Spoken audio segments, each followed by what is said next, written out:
everyone, it's Alice, and today we're gonna talk about some low-rated books that I personally love. Maybe saying loved is a little bit too strong.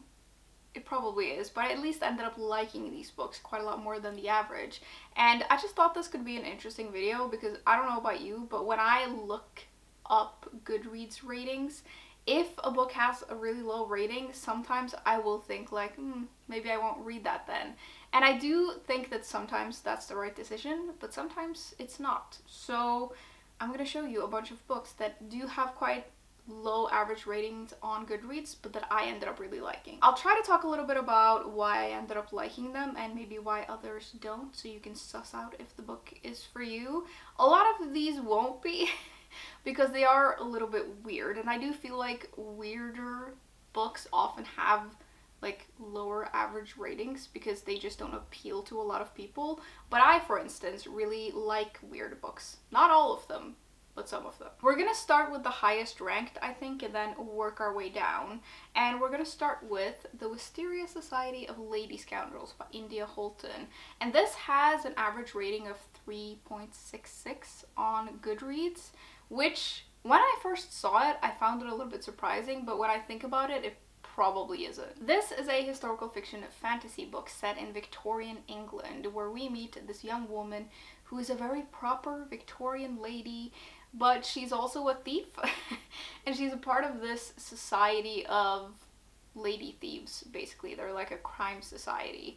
And she runs around England drinking tea, stealing things, blackmailing people, and it's still all very proper somehow, which is really funny.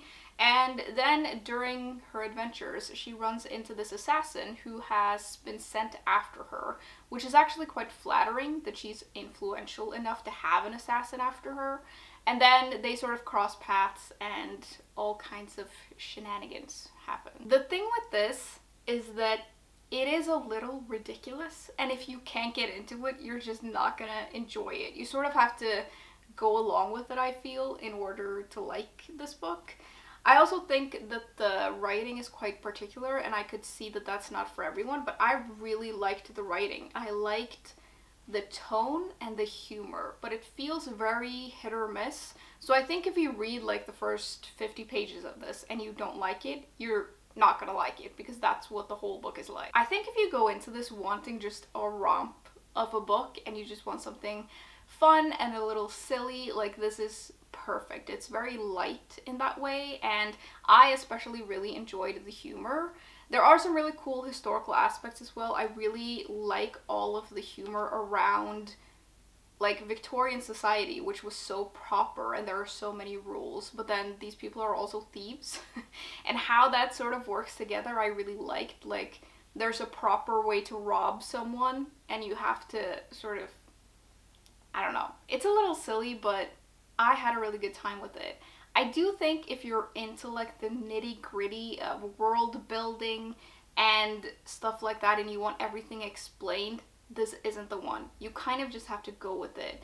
It's just fun and it's really not that deep. And if you go into this wanting something sort of complicated and everything is explained and all of these things, this isn't the one. It's just fun. The second one I have is Days at the Morisaki Bookshop by Satoshi Yagisawa. And this has an average rating of 3.65.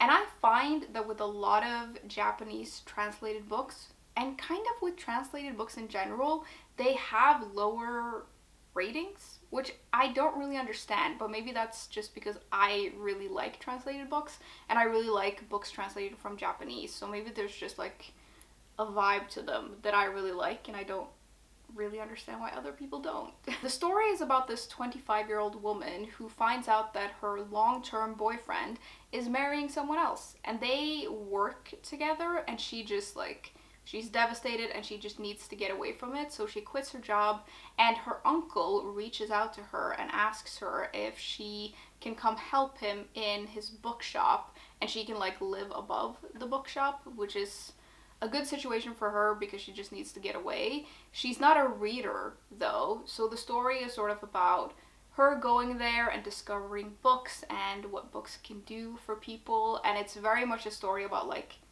healing and moving on, I guess. I love books like these, but I feel like the vibe of them is very often very calm, and like the writing is pretty simple. And I think that it's the kind of book where like not a lot happens, and even when things do happen, it feels like nothing happens in it. And I can see that that's not for everyone. It's very much like a character driven book, and I don't know, it's just very mild, I would say. I love it though. It feels like a slice of life kind of thing, which I am really into, and I know a lot of people aren't. But it is very much for readers who like this sort of just slice of life, calm kinds of stories that are quite emotional, I guess, but there isn't that much happening. It's more like internal things happening with the character. The next one I have is also translated from Japanese. It's Earthlings by Sayaka Murata. And this has an average rating of 3.6. And this rating I do get because this is very different from this kind of book. This is much more disturbing and very strange. It's a contemporary fiction novel with a little bit of horror to it, I would say. It's kind of like weird horror though. And it feels weird to call this a coming of age story, but it is. It's about this girl who grows up and she's quite lonely and isolated, and she believes that her stuffed animal is this alien from another planet. And so she's obviously like living in her own world a little bit.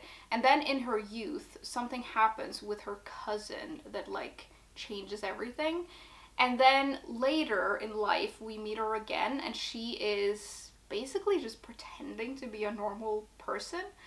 And she's doing that, and then she runs into her cousin again, where this thing happened with, and everything just takes a turn. I gotta be honest, this is not a book that I would easily recommend to anyone, really, and I wouldn't like universally recommend it in any way, because it just is so weird and it really gets dark towards the end. And I didn't expect it when I started reading this book, so the ending like really caught me off guard with how dark it got.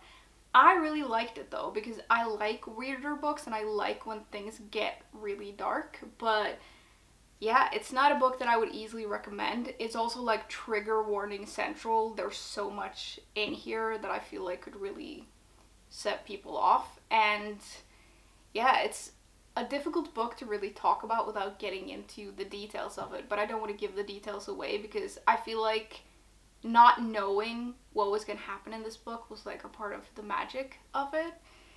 I really liked it though. I think one of the reasons that I liked it is because I really liked the characters. They were very interesting. I guess saying I liked them is a little bit of a stretch, but I thought they were very interesting. And I think there's a lot of layers to the story. And there is something like desperately sad about it that I really like. I would also maybe not recommend this to anyone because I feel like if I did and they read it, they would come back to me and be like, what are you on? Like, what's wrong with you? Why do you like this? Which is fair. Moving on, we have The Gracekeepers by Kirsty Logan, and this has an average rating of 3.57, and to be fair, it was like 4 or 5 years ago since I read this. Maybe more actually. So I don't know if I would love it as much now. I don't really remember, but I remember like the feeling I got from this book, and I remember feeling like it was really magical and it was very different from anything else that I had read, which I think is maybe the reason that other people don't like it, but I really liked it because of that. The story is set in a world where the sea has risen, so there isn't a lot of land left, and people are very much split into like people who live on land and people who live on sea. And we're following a main character who works with laying people to rest in the sea. And she's living in a sort of self-imposed exile because of something that happened a long time ago. And then there's this big storm which stirs up everything. I do think that one of the reasons that I really liked this book and it really worked for me is Kirsty Logan's writing style. I really love it. I've read several of her books and it's always so good. It feels like magical and there's always a lot of folklore to it, and that really works for me. But I think if you don't like the writing style, you're probably not gonna like her books as much, but I find them really magical, and I think that this is a really interesting and unconventional story. Then we have A Concise Chinese English Dictionary for Lovers by Xiaolu, and this has an average rating of 3.56, and this is a book that I've never really heard anyone talk about. I just found it randomly and I read it and I ended up really loving it, and I went into this with no expectations, didn't know what I was getting, and I just thought it was very interesting. It's kind of different. It's kind of hard to explain this book, but it basically follows this young Chinese woman who's newly arrived in London, and she's moving in with her English boyfriend. And the book is structured as a dictionary, and through this dictionary and through exploring different kinds of words and sort of language in general, we get to see this love story between these two people. I thought this was really interesting, a little bit of a different book, and it just felt different than anything else that I had read. I do think that language is a really interesting theme in books, and I think one of the reasons this worked so well for me is that it was a different way of sort of exploring it, and I thought it was really good. I can see it now working for a lot of people though, because it is, yeah, it's a little different. I also do think that the main character that we're following in here is very often quite unlikable, and sometimes you're not going to understand why she makes the choices that she makes.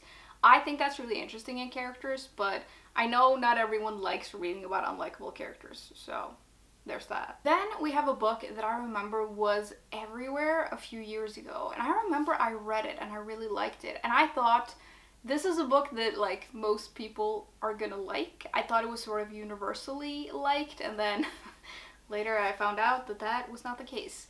It's The Essex Serpent by Sarah Perry, and this has an average rating of 3.53. It's historical fiction set at the end of the 19th century, and we meet this woman who loses her husband, so she's a widow, and she sees this as an opportunity to start a new life, basically. So she takes her son and she moves to the countryside, and not long after they get there, they start hearing rumors about this mythical creature, the Essex Serpent, and she wants to find it, but she's like, she doesn't believe in myths or anything. She thinks that this might be a scientific discovery, and the story is about that and her life in this village, and also this thing about this vicar, and there's all of these characters and it gets kind of complicated. I know, again, that some readers just don't like reading about unlikable characters or characters that they don't like, but I do, and I do think that we have some of those in here. We have characters that you don't necessarily fully understand and you don't condone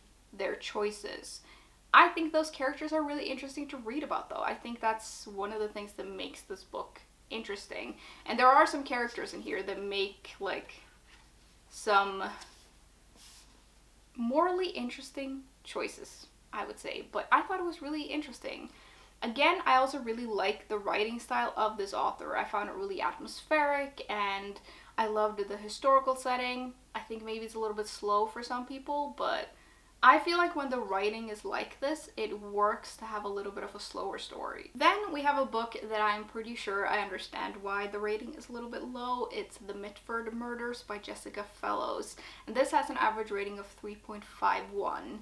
It's historical fiction. It's set in 1919, I'm pretty sure I remember, and we're following this woman who wants to get away from her abusive uncle, and so she starts like working for the Mitford family in the countryside. So she gets away from the city, gets away from her uncle, and she starts working for that family. And in that family we meet the Mitford sisters, and she is basically like their maid but also their friend and companion.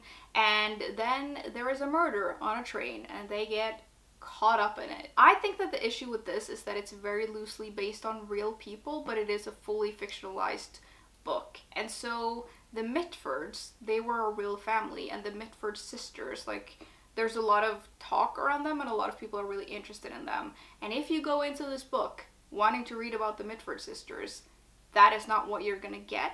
And I think it's, I sort of understand why it was done, but I think it's sort of affecting how people go into this book, because that family that the main character works for, they could be named anything else and it would not matter. And I think that that's what throws people off. I went into this book forgetting that the Mitfords were real people. I didn't really know anything about them. So I just read this as a regular book and I didn't really think of it. And I really enjoyed it because I think outside of that, it's a really good, solid, like, historical fiction mystery. And I wouldn't say it's cozy, but it's, like, not too dark. It has some dark things in it, but it's not too dark. I do think that if you can just completely disregard the Mitford bit, this is a really solid book, and it's very, very British. So if you like British mysteries, like historical fiction mysteries, this is really good. Then the last 3 books that I have are books where you just need to be able to get into the vibes. Otherwise, you're not gonna like them. The first one is Bunny by Mona Awad. This has an average rating of 3.49.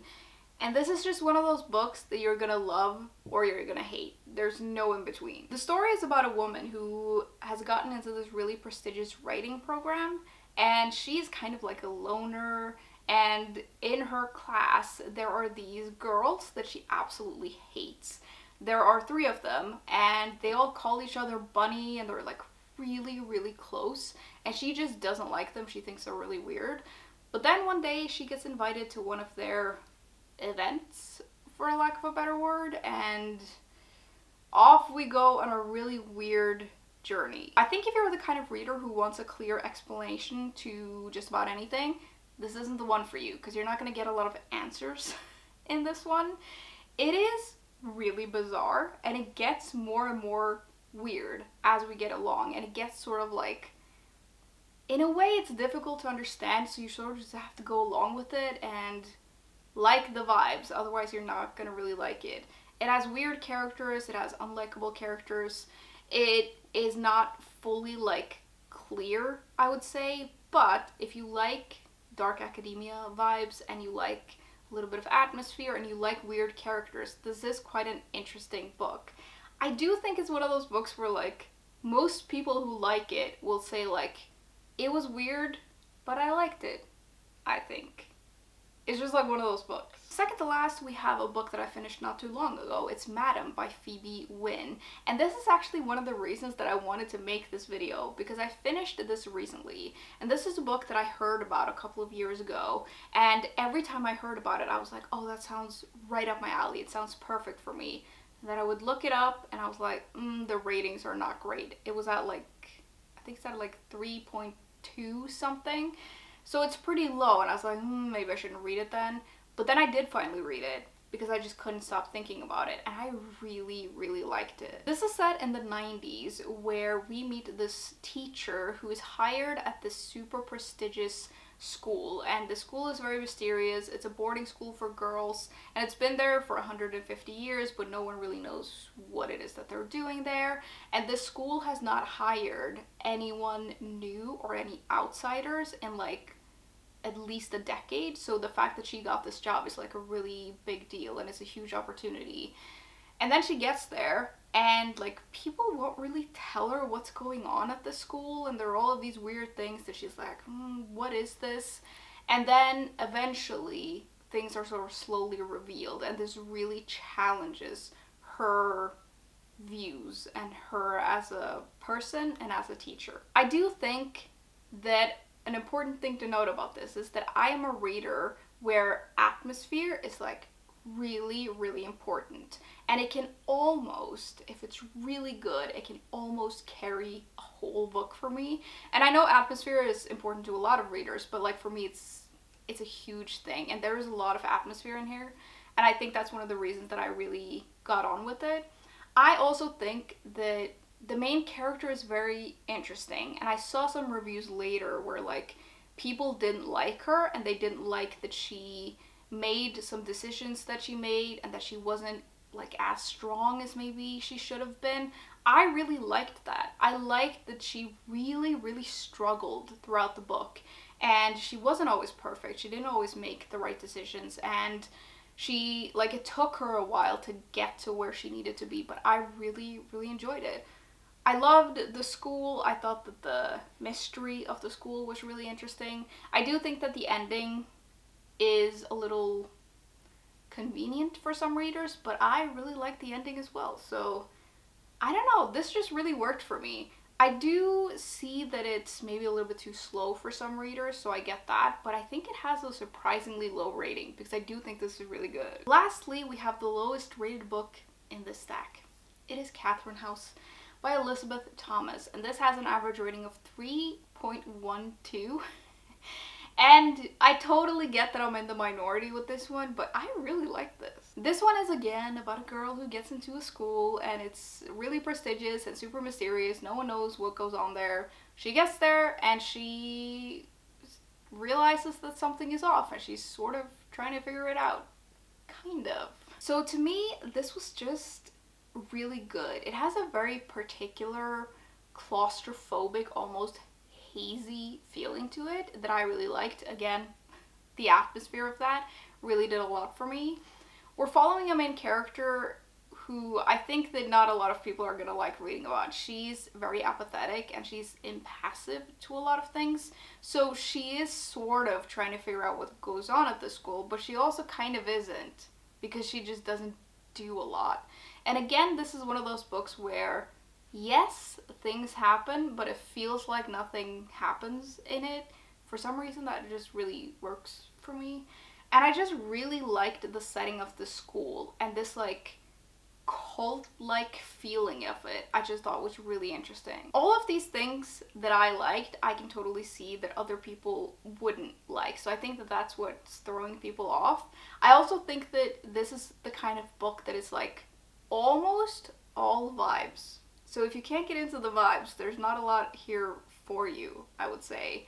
I do think that this is really difficult to recommend. The only sort of recommendation that I have is that if you like Bunny, there is a higher chance that you would like this, but there is also a chance that you wouldn't. So, I don't really know. It's really difficult to recommend, but yeah. I thought like the vibe of it was just so good. That was the last book in my stack though. Now I do know that ratings aren't everything and some people completely disregard them and I kind of wish that I did that as well and I wish that I could, but sometimes I'm just a little bit influenced by things and I can't help it. But clearly with some kinds of books I shouldn't like care about the rating at all because I end up really liking them. Anyways, I would love to know if you have loved a low-rated book once, or if you like, there are some books that you're not reading because they have low ratings, but you think that you would like them. I would love to hear about all of that. And that was kind of it for today. As always, thank you very much for hanging out with me today, and I will see you soon. Bye!